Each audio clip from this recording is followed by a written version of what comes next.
आपके सामने एक सोहर का उठान गीत गाने जा रहे हैं, जो सोहर गाने के बाद गाया जाता है। बहुत अच्छा गाना है, सुनिएगा। मेरे चैनल को सब्सक्राइब नहीं किया तो कर लीजिएगा प्लीज।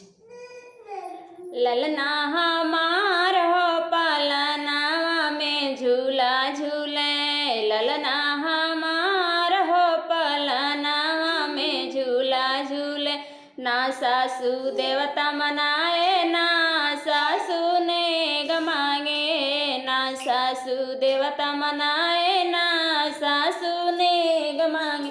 सासू हमार हो ललनावा के नाना मांगे, सासू हमार हो ललनावा के नाना मांगे। ललना हमार हो पलनावा में झूला झूले, ललना हमार हो पलनावा में झूला झूले। ना जेठनी हलवा बनाए, ना जेठनी ने गमांगे, ना जेठनी हलवा बनाए, ना जेठनी ने गमांगे। जेठनी हमार हो ललनावा के पापा मांगे, जेठनी हमार हो ललनावा के पापा मांगे।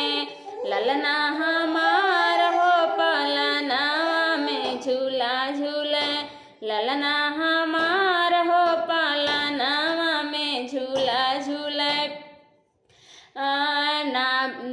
ननदी ललन खिलावे, ना ननदी ने गमांगे, ना ननदी ललन खिलावे, ना ननदी ने गमांगे। ननदी हमार हो ललनावा के मामा मांगे, ननदी हमार हो ललनावा के न मामा मांगे। ललना हमार हो पलनावा में झूला झूले, ललना हमार हो पलनावा में झूला झूले। ना देवरा बाजा बजावे, ना देवरा ने गमांगे, ना देवरा बाजा बजावे, ना देवरा ने गमांगे। देवरा हमार हो ललनावा के मौसी मांगे, ललना हमार हो पलनावा में झूला झूले, ललना